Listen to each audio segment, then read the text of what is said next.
Hello viewers and my dear students, welcome back to my YouTube channel. My dear students, in this video we are going to discuss about the first chapter of class 10th science, chemical reactions and their types. In our previous video regarding first chapter of maths we have learnt, and now we will move on to one chapter in science.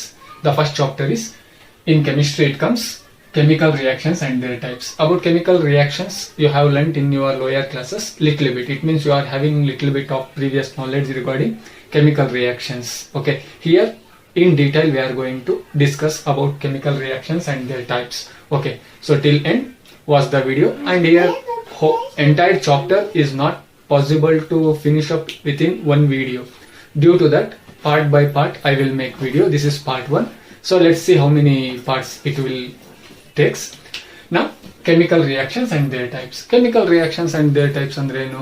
ರಾಸಾಯನಿಕ ಕ್ರಿಯೆಗಳು ಕನ್ನಡದಲ್ಲಿ.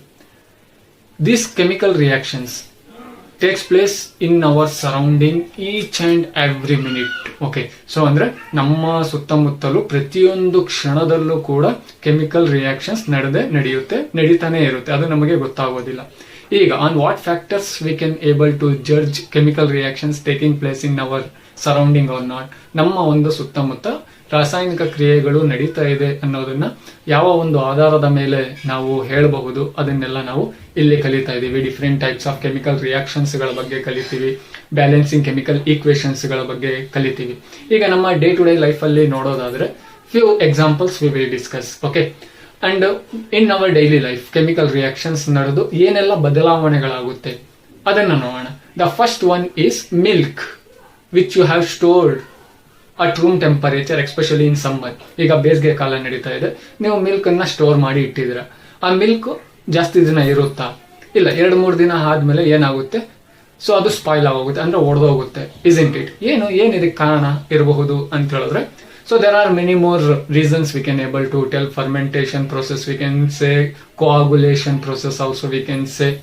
Okay, ಅಂದ್ರೆ ಯಾಕೆ ಈ ತರ ಆಯ್ತು ಅಂತ ಹೇಳಿದ್ರೆ, ಆ ಮಿಲ್ಕ್ ನ ಒಳಗಡೆ ಲ್ಯಾಕ್ಟಿಕ್ ಆಸಿಡ್ ಇರುತ್ತೆ. ಆ ಲ್ಯಾಕ್ಟಿಕ್ ಆಸಿಡ್ ಅಲ್ಲಿ ಏನು ಕೆಮಿಕಲ್ ರಿಯಾಕ್ಷನ್ ನಡೆದಿದೆ. Due to that chemical reaction milk get spoiled. Okay, such like only. So the first one which we have discuss. So milk stored for a longer time, especially in summer. Fridge ಅಲ್ಲಿ ಇಡದಿರ ಇದ್ದು ಹೊರಗಡೆನೆ ನಾವು ಇಟ್ರೆ ಅದು spoil ಆಗುತ್ತೆ. ಯಾಕಾಗುತ್ತೆ ಅಂದ್ರೆ it's because of chemical reactions. ಹೇಗಾಗುತ್ತೆ ಅವೆಲ್ಲ ನಾವು ನೆಕ್ಸ್ಟ್ ಫರ್ದರ್ ನೋಡೋಣ. Okay, such like only an iron article exposed to humid atmosphere. Humid atmosphere ಅಂತ ಹೇಳಿದ್ರೆ ತೇವಾಂಶ ಭರಿತ ಒಂದು ವಾತಾವರಣದಲ್ಲಿ ನಾವು ಯಾವ್ದಾದ್ರು ಐರನ್ ಆರ್ಟಿಕಲ್ಸ್ ಇಲ್ಲ ಮೆಟಲ್ ಆರ್ಟಿಕಲ್ಸ್ ಅನ್ನ ಎಕ್ಸ್ಪೋಸ್ ಮಾಡಿ ಇಟ್ಟಾಗ ಏನಾಗುತ್ತೆ ಅದು ಅಂತ ಹೇಳಿದ್ರೆ, ಸೊ ನಮಗೆ ಗೊತ್ತಿದೆ that will get Rust.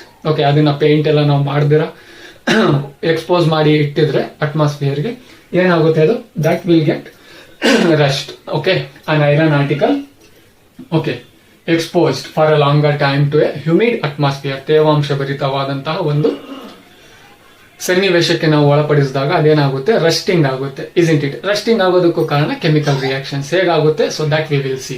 Such like only grapes get fermented.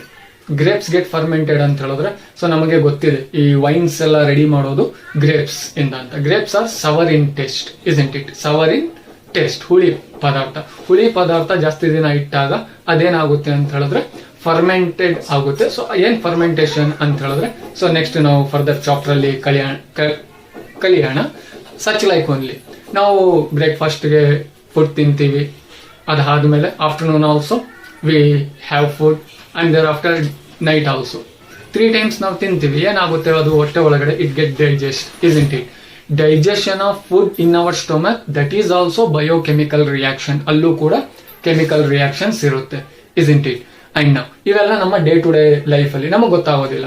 Okay, milk get spoiled, egg get rotten. Okay, egg ಕೂಡ ಕೆಡುತ್ತೆ. ಹಂಗೆ ಮೆನಿ ಮೋರ್ ಚೇಂಜಸ್ ಆಗ್ತಾನೆ ಇರುತ್ತೆ. ಸೊ ಇದಕ್ಕೆಲ್ಲ ಕಾರಣ ಏನು ಅಂತ ಹೇಳಿದ್ರೆ ಕೆಮಿಕಲ್ ರಿಯಾಕ್ಷನ್ಸ್. ಹಾಗಾದ್ರೆ ನಮಗೆ ಈಗ ಈ ಕೆಮಿಕಲ್ ರಿಯಾಕ್ಷನ್ಸ್ ಏನು, ಕೆಮಿಕಲ್ ರಿಯಾಕ್ಷನ್ಸ್ ಅಂತ ಹೇಳಿದ್ರೆ ಏನು ಅಂತ ಹೇಳಿದ್ರೆ, dear students, in your lower classes you have learnt that about 2 changes. 2 ಬದಲಾವಣೆಗಳು ನಮ್ಮ ಒಂದು ಸರೌಂಡಿಂಗ್ ಅಲ್ಲಿ ನಡೀತಾ ಇರುತ್ತೆ. That's we called as chemical change, and one more is called as physical change. Chemical change as well as physical change. ಈಗ ನಿಮಗೆ ಅರ್ಥ ಆಗೋದಕ್ಕೋಸ್ಕರ ನಾನು ಸಿಂಪಲ್ ಆಗಿ ಏನಿದು ಫಿಸಿಕಲ್ ಚೇಂಜ್ ಮತ್ತೆ ಕೆಮಿಕಲ್ ಚೇಂಜ್ ಅನ್ನೋದನ್ನ ಒಂದು ಸಿಂಪಲ್ ಆಕ್ಟಿವಿಟಿ ಮುಖಾಂತರ ಹೇಳ್ತೀನಿ. ನೋಡಿ ಮಕ್ಕಳ, ನಿಮ್ಮ ಹತ್ರ ಒಂದು ಪೇಪರ್ ಇದೆ. ನಾ ಯು ಜಸ್ಟ್ ಟೇರ್ ದ ಪೇಪರ್ನ 2 ಪೀಸ್ ಮಾಡಿ. ಈಗ ಮೊದಲು ಒಂದು ಪೇಪರ್ ಇತ್ತು, ಈಗ 2 ಪೀಸ್ ಮಾಡಿದರೆ 2 ಇದೆ. ಓಕೆ, ಈಗ ಈ 2 ಪೀಸ್ಗಳನ್ನ ನೀವು ಗಮ್ ಹಾಕಿ ಬೇಕಾದ್ರೆ ಅಂಟಿಸಿ ಮೊದಲು again you can get back original one. ಅಂದ್ರೆ ಒಂದು ಮಾಡಬಹುದು, ನೀವೇನಾದ್ರೂ ಮಾಡಿ ಒಂದು ಮಾಡಬಹುದು. Okay, such kind of changes we called as physical changes. Physical changes ಅಂದ್ರೆ very simple, which we can get back the original one after the change. Also we can get back the original one. ಅಂದ್ರೆ ರಾಸಾಯನಿಕ ಕ್ರಿಯೆ ನಡೆದ ಆದ್ಮೇಲೆ, ಬದಲಾವಣೆ ನಡೆದ ಆದ್ಮೇಲೆ ಮತ್ತೆ ನೀವೇನಾದ್ರೂ ಮಾಡಿ ಮತ್ತೆ ಮೊದಲನೇ ತರ ಮಾಡಿದ್ರೆ, so that is we considered as physical change.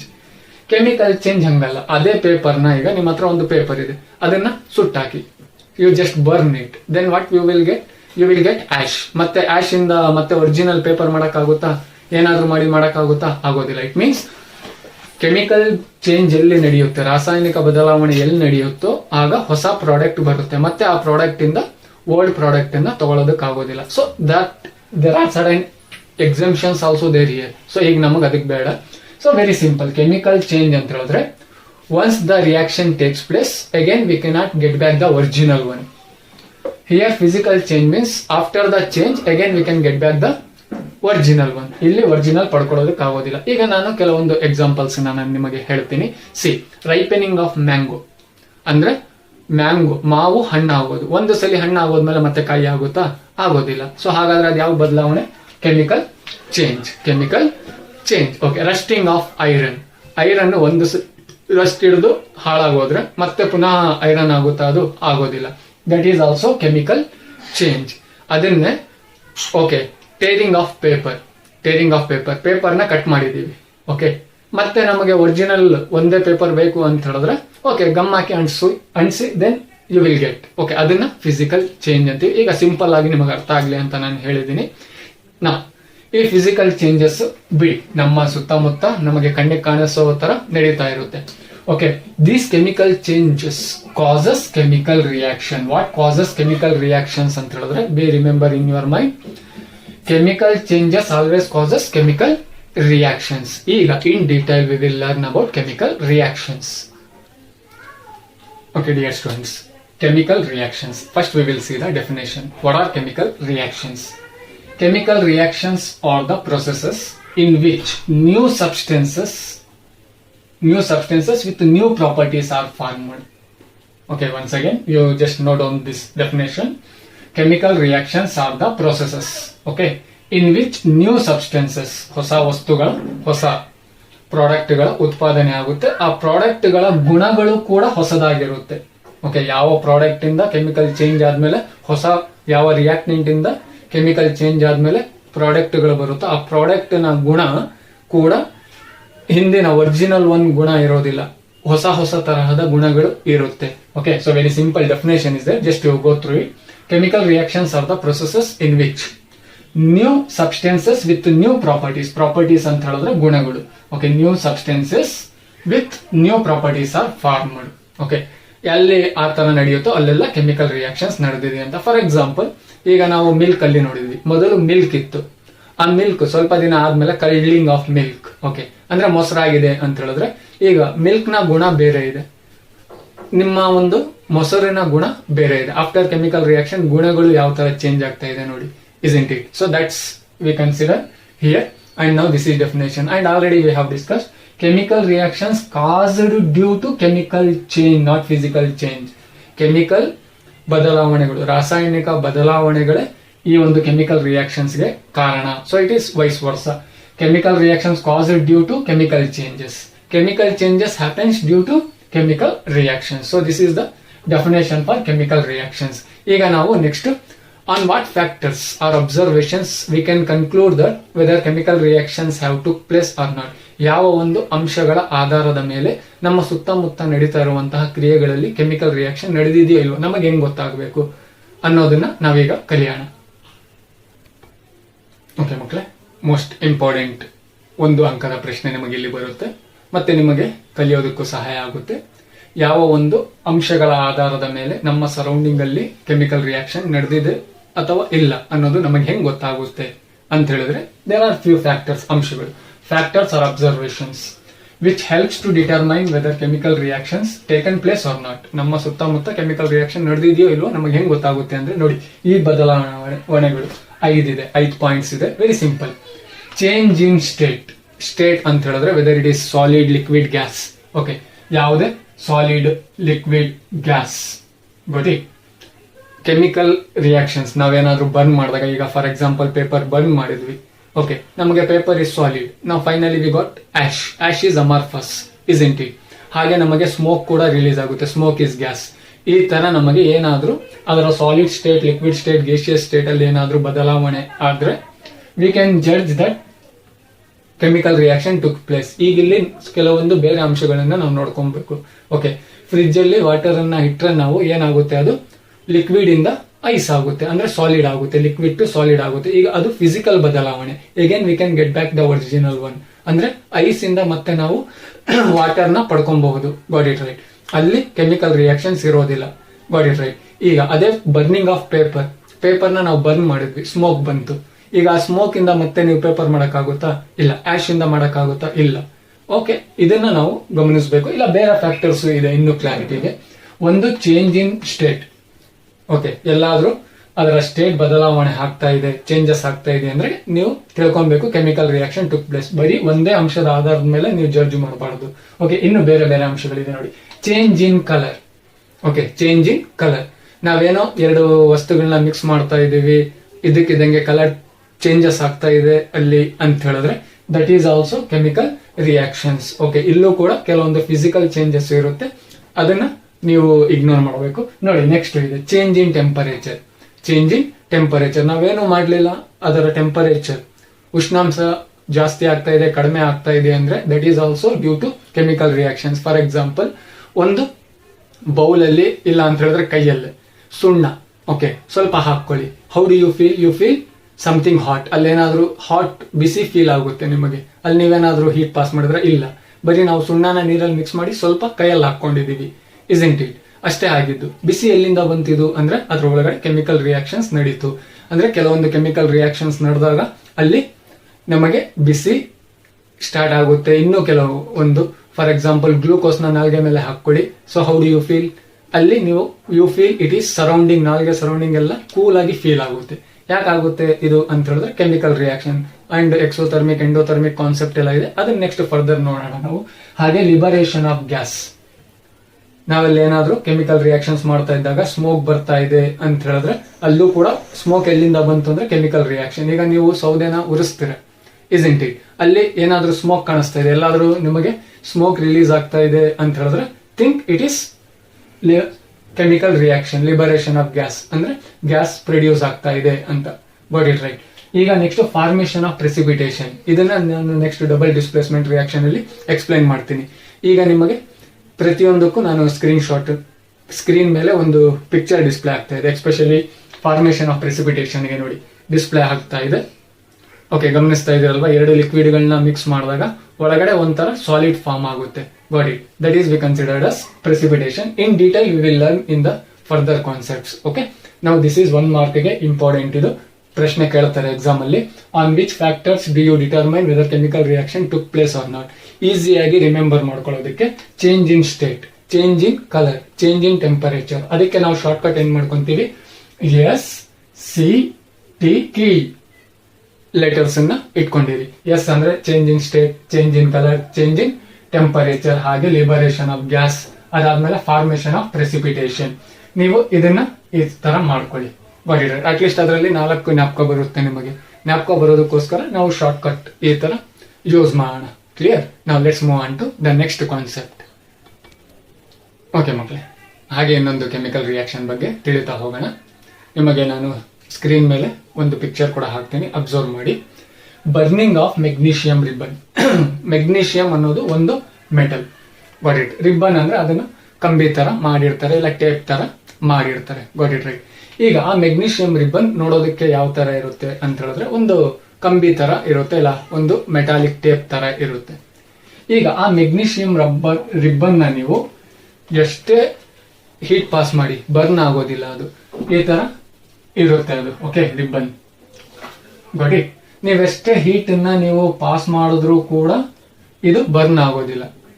ಯಾಕೆ ಆಗೋದಿಲ್ಲ ಅಂತ ಹೇಳಿದ್ರೆ, when this magnesium ribbon exposed to atmosphere for a longer time, ಅಂದ್ರೆ ನಾವು ಇದನ್ನ ವಾತಾವರಣಕ್ಕೆ ಎಕ್ಸ್ಪೋಸ್ ಮಾಡಿ ಇಟ್ಟಾಗ ಈ ಒಂದು ಮೆಗ್ನೀಷಿಯಂ ರಿಬ್ಬನ್ ನ ಮೇಲೆ ಏನಾಗುತ್ತೆ ಅಂತ ಹೇಳಿದ್ರೆ ಆಕ್ಸೈಡ್, ಮೆಗ್ನೀಷಿಯಂ ಆಕ್ಸೈಡ್ ಫಾರ್ಮ್ ಆಗುತ್ತೆ. ಅದು ರಸ್ಟಿಂಗ್ ಹಿಡಿಯುತ್ತಲ್ವಾ, ಆ ತರ ಒಂದು ಪ್ರೊಟೆಕ್ಟಿವ್ ಲೇಯರ್ ಫಾರ್ಮ್ ಆಗೋಗಿರುತ್ತೆ. ಅದನ್ನ ಮೆಗ್ನೀಷಿಯಂ ಆಕ್ಸೈಡ್ ಅಂತಾನೆ ಕರಿತೀವಿ. ಮೆಗ್ನೀಷಿಯಂ ಆಕ್ಸೈಡ್ ಲೇಯರ್ ಫಾರ್ಮ್ ಆಗೋಗಿರುತ್ತೆ. Okay, this magnesium react with the atmospheric oxygen and forms a protective layer on its surface. ಈ ಮೆಗ್ನೀಷಿಯಂ ವಾತಾವರಣದಲ್ಲಿರುವಂತಹ ಆಕ್ಸಿಜನ್ ಜೊತೆಯಲ್ಲಿ ರಿಯಾಕ್ಟ್ ಆಗಿ ಅದರ ಮೇಲೆ ಒಂದು ಸುರಕ್ಷಾ ಕವಚ ಮೆಗ್ನೀಷಿಯಂ ಆಕ್ಸೈಡ್ ಫಾರ್ಮ್ ಮಾಡ್ಕೊಂಡಿರುತ್ತೆ. ಈಗ ನಾವು ಇದನ್ನ ಬರ್ನ್ ಮಾಡಬೇಕು ಅಂತ ಹೇಳಿದ್ರೆ ಮೊದಲು ಏನ್ ಮಾಡ್ಬೇಕಂದ್ರೆ, ಬೈ ಯೂಸಿಂಗ್ ಸ್ಯಾಂಡ್ ಪೇಪರ್ ಇಲ್ಲ ಯಾವ್ದಾದ್ರು ಒಂದು ಬ್ಲೇಡ್ ಏನಾದ್ರು ತಗೊಂಡು first we have to clean that one. ಈ ಮೇಲ್ಗಡೆ ಇರೋ ಪ್ರೊಟೆಕ್ಟಿವ್ ಲೇಯರ್ ಅನ್ನ ಈ ತರ ಉಜ್ಜಬೇಕು, ಕ್ಲೀನ್ ಮಾಡ್ಬೇಕು. ಈ ತರ ಕ್ಲೀನ್ ಮಾಡಿದಾಗ ಅದು ಪ್ರೊಟೆಕ್ಟಿವ್ ಲೇಯರ್ ಎಲ್ಲ ಕೆಳಗಡೆ ಬೀಳುತ್ತೆ. Now you try to burn it. It burns with dazzling white flame. Dazzling white flame ಅಂತ ಹೇಳಿದ್ರೆ ಒಂದು ಬ್ರೈಟ್ ಲೈಟ್ ಕೊಡ್ತಾ ಅದು ಉರಿಯುತ್ತೆ. ನೀವು ಗ್ಯಾಸ್ ವೆಲ್ಡಿಂಗ್ ಮಾಡಿರುವಂತದ್ದು, ಆರ್ಕ್ ವೆಲ್ಡಿಂಗ್ ಮಾಡಿರುವಂತಹ ಫ್ಲೇಮ್ ಅನ್ನ ನೋಡಿರ್ತೀರಲ್ವಾ, ಆ ತರ ಉರಿಯುತ್ತೆ. ನೋಡೋದಕ್ಕೂ ಇಂಟ್ರೆಸ್ಟಿಂಗ್ ಆಗಿರುತ್ತೆ. ಈಗ ಒಂದು ಪಿಕ್ಚರ್ ನಿಮ್ ಮುಂದೆ ಬರ್ತಾ ಇದೆ, ಕೊಟ್ಟಿಟ್. ಆ ಪಿಕ್ಚರ್ ಅಲ್ಲಿ ಕಾಣಿಸ್ತಾ ಇದೆ ಮೆಗ್ನೀಷಿಯಂ ರಿಬ್ಬನ್ ಯಾವ ತರ ಉರಿತಾ ಇದೆ ಅಂತ. ಈಗ ಆ ಮೆಗ್ನೀಷಿಯಂ ಉರ್ದು ಈಗ ನಾನು ಕೆಳಗಡೆ ಒಂದು ಚೈನಾ ಡಿಶ್ ಇಲ್ಲ ಬೌಲ್ ಯಾವ್ದಾದ್ರು ತಗೊಂಡಿರ್ತೀನಿ, ಅದರ ಪೌಡರ್ನ ಇದ್ರಲ್ಲಿ ಹಾಕೊಂತೀನಿ. ಆ ಪೌಡರ್, ಬರ್ನ್ ಆಗಿರುವಂತಹ ಪೌಡರ್ ಯಾವ ಕಲರ್ ಇರುತ್ತೆ ಅಂತ ಹೇಳಿದ್ರೆ ಇಟ್ ಈಸ್ ವೈಟ್ ಕಲರ್ ಇರುತ್ತೆ. ಈಗ ಏನ್ ಕೆಮಿಕಲ್ ರಿಯಾಕ್ಷನ್ ನಡೆದಿದೆ ಇಲ್ಲಿ ಅಂತ ಹೇಳಿದ್ರೆ, ಸಿ, ಮೆಗ್ನೀಷಿಯಂ ಪ್ಲಸ್ ಉರಿಸ್ತಾ ಇದ್ದೀರಾ ನೀವು ಅಂತ ಹೇಳಿದ್ರೆ ಸಪೋರ್ಟರ್ ಆಫ್ ಕಂಬಷನ್. ಯಾವುದು supporter of combustion? Lower classes ಅಲ್ಲಿ ಕಲ್ತಿದ್ರೆ ಆಕ್ಸಿಜನ್ ಇರಲೇಬೇಕು. If you are burning anything else there must be oxygen. Got it. Magnesium burns in presence of oxygen. ಈಗ ನೀವು ಬರ್ನ್ ಮಾಡ್ತಾ ಇರೋದ್ರಿಂದ ಇಲ್ಲಿ ನಾವು ಸ್ಪೆಷಲ್ ಒಂದು ಸಿಂಬಲ್ ಅನ್ನ ತೋರಿಸ್ತೀವಿ, ದಟ್ ಈಸ್ ಡೆಲ್ಟಾ ಸಿಂಬಲ್. ಜ್ಞಾಪಕ ಇಟ್ಕೊಳ್ಳಿ, this symbol we called as delta symbol. ಇಲ್ಲಿ ಆರೋ ಮಾರ್ಕ್ ಮೇಲೆ ಡೆಲ್ಟಾ ಸಿಂಬಲ್ ಏನಾದ್ರು ಇದ್ರೆ ಅಲ್ಲಿ ಹೀಟ್ ಪಾಸ್ ನಾವು ಮಾಡಿದೀವಿ, ನಾವು ಬೆಂಕಿನ ಪಾಸ್ ಮಾಡಿದೀವಿ ಅಂತ. ಸೊ ನಮಗೆ ಫೈನಲ್ ಆಗಿ ಇಲ್ಲಿ ವೈಟ್ ಕಲರ್ ಏನ್ ಬಂತು, that is magnesium oxide. Mg plus O2 give rise to MgO. Sir, ಇಲ್ಲಿ ಆಕ್ಸಿಜನ್ಗೆ O2 ಯಾಕೆ ಬರ್ದ್ರಿ ಅಂತ ಹೇಳಿದ್ರೆ, already you have know very well that oxygen is diatomic molecule. ಅದನ್ನು ಕೂಡ ಒಂದು ವಿಡಿಯೋದಲ್ಲಿ ನಾವು ನೋಡೋಣ, ಯಾವ್ದು ಡೈಆಟೋಮಿಕ್, ಯಾವ ತರ ಕೆಮಿಕಲ್ ರಿಯಾಕ್ಷನ್ಸ್ ಅಲ್ಲಿ ಬರೀಬೇಕು ಅನ್ನೋದು. Okay, magnesium react with oxygen to give magnesium oxide. ಈಗ ಮಕ್ಕಳೇ, ಇದು ಕಾನ್ಸೆಪ್ಟ್. ಈಗ ನಿಮಗೆ ಕಾನ್ಸೆಪ್ಟ್ ಅರ್ಥ ಆಗಿದೆ ಅನ್ಕೊಂತೀನಿ. ಇಲ್ಲ ಅಂತ ಹೇಳಿದ್ರೆ ವಿಡಿಯೋನ ಇಲ್ಲಿಗೆ ಪಾಸ್ ಮಾಡಿ ಮತ್ತೆ ರಿವೈಂಡ್ ಮಾಡಿ ಇನ್ನೊಂದು ಸಲ ಕೇಳಿ. ಈಗ ನಿಮಗೆ ಎಕ್ಸಾಮ್ ಅಲ್ಲಿ ಒಂದು ಪ್ರಶ್ನೆ ಬರುತ್ತೆ. ಯಾವ ಪ್ರಶ್ನೆ ಬರುತ್ತೆ ಅಂತ ಹೇಳಿದ್ರೆ, why magnesium ribbon can be cleaned before burning in air ಅಂತ ಕೇಳ್ತಾರೆ. ಗಾಳಿಯಲ್ಲಿ ಮೆಗ್ನೀಷಿಯಂ ರಿಬ್ಬನ್ ನ ಬರ್ನ್ ಮಾಡೋದಕ್ಕಿಂತ ಮುಂಚೆ ಯಾಕೆ ನಾವು ಕ್ಲೀನ್ ಮಾಡಬೇಕು ಅನ್ನೋ ಒಂದು ಪ್ರಶ್ನೆ. Very important question. ಈಗ ಸ್ಕ್ರೀನ್ ಮೇಲೆ ಅದಕ್ಕೂ ಕೂಡ ಆನ್ಸರ್ ಬರ್ತಾ ಇದೆ, ನೀವು ನೋಡಿ. ಈಗ ನಾನು ಅದನ್ನ ಎಕ್ಸ್ಪ್ಲೈನ್ ಮಾಡ್ತೇನೆ. ಆಲ್ರೆಡಿ ನಿಮ್ಗೆ ಗೊತ್ತಿದೆ, ಗಾಳಿಗೆ ಈ ಮೆಗ್ನೀಷಿಯಂ ರಿಬ್ಬನ್ ಅನ್ನ ತೆರೆದಿಟ್ಟಾಗ, when we expose magnesium ribbon to atmospheric oxygen, a protective layer it forms on it, protective layer, and that protective layer never allows the flame to burn. Okay, ಯಾಕಂದ್ರೆ ಅದು protect ಮಾಡ್ತಾ ಇರುತ್ತೆ. Now that should be cleaned by using sandpaper or emery paper. Sand paper ಅಂತ ಹೇಳಿದ್ರೆ ಈ carpenters ಎಲ್ಲ nice ಮಾಡೋದಕ್ಕೆ ಒಂದು ತರದ ಪೇಪರ್ ಯೂಸ್ ಮಾಡ್ತಾರಲ್ವಾ, so that is sand paper or emery paper. Okay, once again, magnesium can be cleaned before burning in air because there was a formation of protective layer on it. Got it? It never allows the flame to burn. Clear? Okay, that should be cleaned by using sandpaper or emery paper. Thereafter it allows to burn and ಈ reaction ಅನ್ನ ಬರೀಬೇಕು. Display ಮೇಲೆ ಕೂಡ ಬರ್ತಾ ಇದೆ, observe ಮಾಡಿ. So next concept ಅಲ್ಲಿ ನಾವು ಈಗ ಕೆಮಿಕಲ್ ರಿಯಾಕ್ಷನ್ಸ್ ಅನ್ನ ಮೊದಲು ಈಕ್ವೇಶನ್ಸ್ ಅನ್ನ ಕಲಿಯೋಣ. So thereafter different types of chemical reactions ಅನ್ನ ನೋಡೋಣ. So this is about part 1 video. Now soon you will get part 2 video. Okay, so this whole chapter we will discuss. Thereafter annual ಎಕ್ಸಾಮ್ಗೆ ಯಾವ ಪ್ರಶ್ನೆಗಳು ಬರುವಂತಹ ಸಾಧ್ಯತೆಗಳಿದೆ, how we have to refer the textbook ಅನ್ನೋದನ್ನ ನೋಡೋಣ. Okay ಮಕ್ಕಳೇ, science ಅರ್ಥ ಮಾಡ್ಕೊಂಡು ಕಲ್ತ್ರೆ so it will be very easy. ಯಾಕಂತ ಹೇಳಿದ್ರೆ ಪ್ರಶ್ನೆ ನಮಗೆ ಟೆಕ್ಸ್ಟ್ ಬುಕ್ ಅಲ್ಲಿ ಇದ್ದಂಗೆ ಇರೋದಿಲ್ಲ. ನಿಮ್ಮ ನಾಲೆಡ್ಜ್ ಬೇಸ್ ಮೇಲೆ ಈಸಿಯಾಗಿ ನಾವು ಆನ್ಸರ್ ಅನ್ನ ನೀವು ಎಕ್ಸಾಮ್ ಅಲ್ಲಿ ಬರೀಬಹುದು. Okay, so this is about this video. If you like this video, so just share to your friends and let them utilize. Okay, let them take the use of it. ಅವ್ರಿಗೂ ಕೂಡ use ಆಗಲಿ. Okay, thank you very much.